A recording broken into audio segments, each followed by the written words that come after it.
Kali ini kita akan bertemu kembali di pasca observasi bersama saya tentu Ismail kalau untuk penggerak angkatan 11 Kabupaten Flores Timur, dan pada kesempatan ini juga telah hadir Pak Pengajar Praktik Pak Fransiskus Goa, dan bersama saya menemani saya pada kesempatan ini juga Ibu Merlis selaku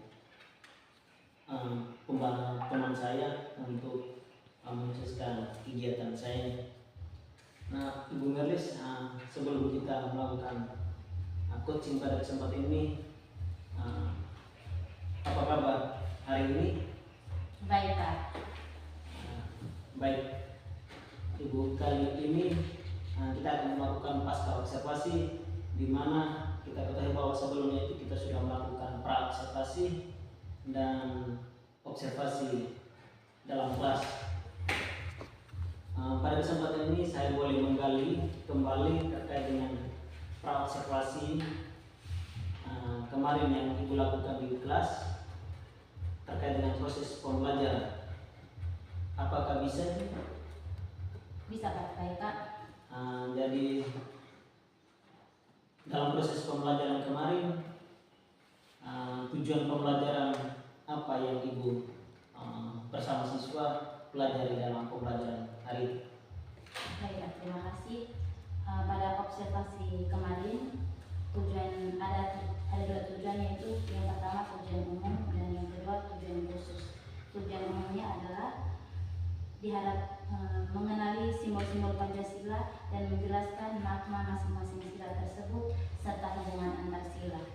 Dan tujuan khususnya yaitu pertama, melalui permainan mencari kata untuk Pancasila, peserta didik dapat menggabungkan kata menjadi kalimat sesuai sila Pancasila dengan benar. Tujuan khusus yang kedua yaitu melalui kegiatan presentasi, peserta didik dapat menghafal sila Pancasila secara runtun atau acak dengan cepat dan benar. Baik Ibu, jadi itu adalah tujuan pembelajarannya. Jadi ada tiga ya, ada tujuan pembelajaran umum dan duanya di tujuan pembelajaran khusus. Jadi di tujuan pembelajaran khusus itu dalam pembelajaran kemarin itu nampak sekali karena di situ ada permainan kartu, yaitu simbol-simbol Pancasila. Nah, dalam proses pembelajaran area pengembangan apa yang Ibu kembangkan pada saat proses pembelajaran itu berlangsung? Terima kasih, Pak. Area pengembangan saya kemarin adalah yang sudah saya bisa laksanakan itu pada sikap, pengetahuan dan keterampilan. Oke, baik Ibu. Jadi area pengembangan kemarin yang Ibu terapkan dalam pembelajaran itu keterampilan, yaitu bagaimana siswa bermain kartu itu, lalu menempel pada bunyi sila Pancasila. Lalu strategi apa yang Ibu gunakan dalam proses pembelajaran kemarin? Saya menggunakan strategi diferensiasi konten, proses, dan produk.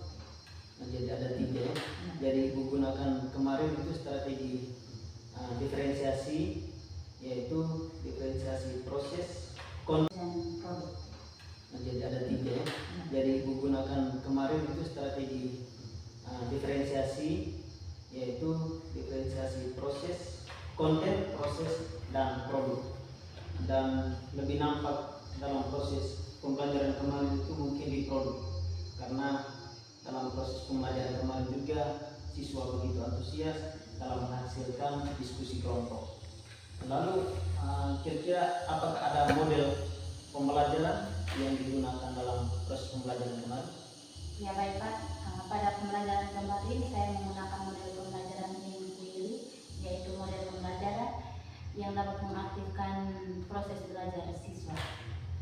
Baik, jadi model pembelajaran yang Ibu gunakan kemarin itu adalah proses inquiry, yaitu di mana model itu mengaktifkan siswa dalam proses pembelajaran itu.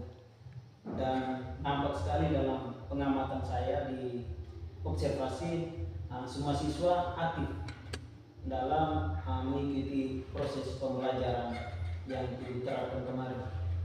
Nah, dalam proses kemarin di pasca observasi, Ibu menyampaikan bahwa level yang Ibu sampaikan di praobservasi yaitu 60 sampai 70. Kira-kira dalam proses pembelajaran itu apakah ada peningkatan atau tidak ketika Ibu menerapkan strategi tadi, lalu model pembelajaran tadi, apakah dalam proses pembelajaran itu ada peningkatan atau tidak dari level 60 ke 70 kan? Baik Pak, ada peningkatan dari level 60 ke 70 itu menjadi 80 ke 90. Maka dari level itu naik menjadi 80 ke 90. Baik Bu. Jadi ada peningkatan ya dalam proses pembelajaran kemarin karena semua siswa itu aktif, dan saya melihatnya bahwa dalam proses pembelajaran kemarin juga pertanyaan-pertanyaan yang Ibu lontarkan kepada mereka semua aktif, rame-rame untuk angkat tangan untuk menjawab pertanyaan-pertanyaan yang Ibu sampaikan kepada mereka. Lalu selanjutnya Ibu, kira-kira apa kendala yang Ibu Merlis rasakan dalam proses pembelajaran kemarin? Mungkin dari persiapan pada saat hari H atau proses pembelajaran di dalam kelas, mungkin apakah ada kendala atau tidak yang Ibu Merlis rasakan? Baik Pak, saya merasakan kendala, yaitu yang pertama itu adalah waktu. Jadi pas pembelajaran itu waktu yang saya perlukan itu tidak mencukupi.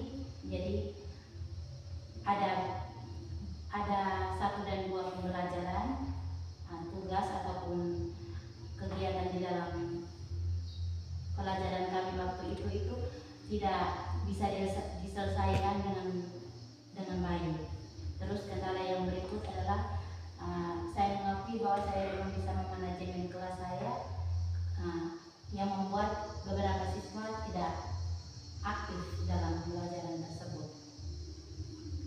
Baik Ibu Merlis, jadi kendala yang Ibu rasakan yang pertama itu terkait dengan waktu. Mungkin karena ada tiga tujuan pembelajaran khusus, yang kedua tujuan umum dan tujuan khusus tadi, maka kemarin juga dalam proses pengamatan juga memang saya melihat waktunya terlalu mepet, hanya 2 jam pembelajaran saja. Tetapi kalau dilihat dari manajemen kelas itu sama kemarin, ada 1 dan 2 siswa yang tidak terlalu fokus ketika dalam proses pembelajaran berlangsung juga. Mereka sambil bermain atau biasanya anak-anak kelas 1 jadi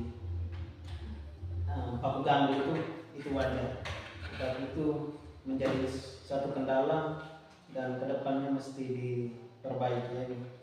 Dari kendala tadi, kira-kira apa tindak lanjut yang Ibu buat untuk mengatasi kendala tadi?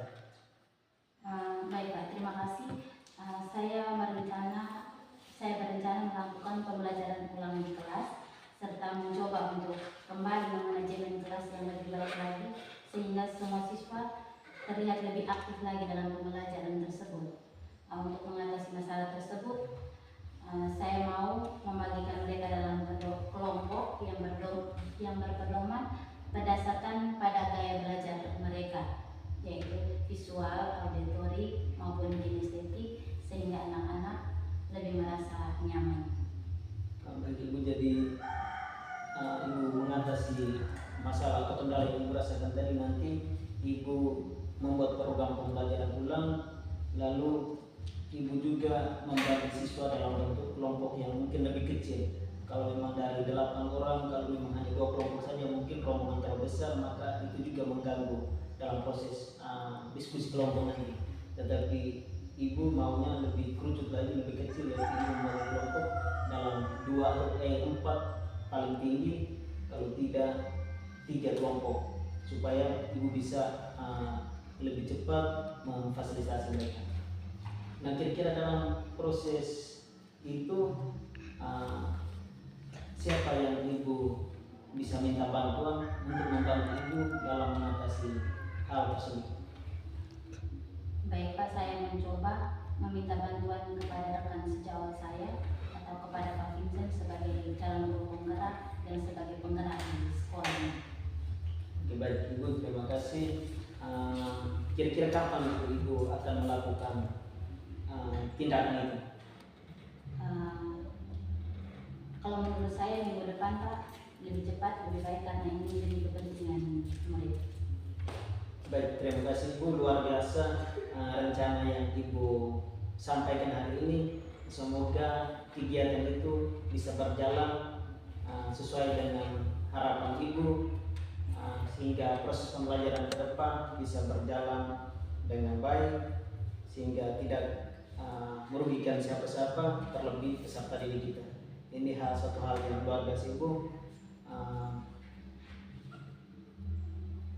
supaya bisa melengkapi kekurangan-kekurangan yang terjadi pada saat ini.